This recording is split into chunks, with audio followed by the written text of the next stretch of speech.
Hi అండి. నమస్తే.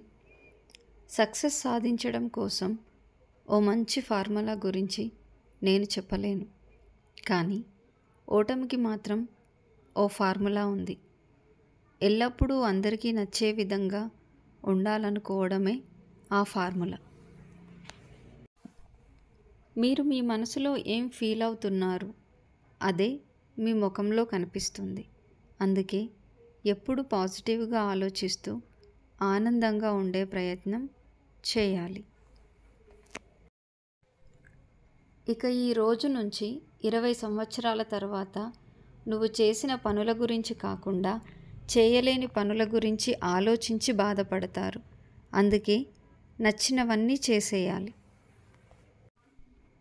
జీవితంలో ఆనందాన్ని అందించేటటువంటి ఓ తలుపు మూసుకుంటే మరో తలుపు తెరుచుకుంటుంది.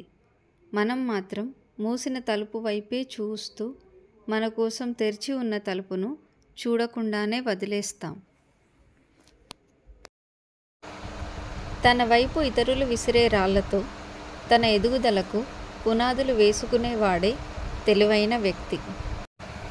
తనతో తాను ప్రతిరోజు ప్రేమలో పడే వ్యక్తికి శత్రువులే ఉండరు. జీవితంలో అసలు సాధ్యం కాని ప్రయాణం అంటే అసలు ప్రారంభించనిదే. అసలు ప్రారంభించని పని అసాధ్యంగా కనిపిస్తుంది. మనం కష్టాలను ఎదుర్కొంటాం, ఇబ్బంది పడతాం. అదే జీవితం కాదు. జరిగేదంతా మనకు ఏదో ఒకటి నేర్పించడానికే జరుగుతుంది. ప్రతి నెగిటివ్ విషయంలో కూడా పాజిటివిటీని ఆలోచించండి.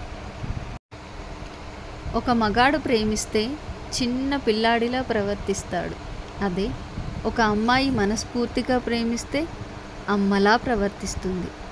నా వీడియో మీకు నచ్చినట్లయితే please like and subscribe. Thank you.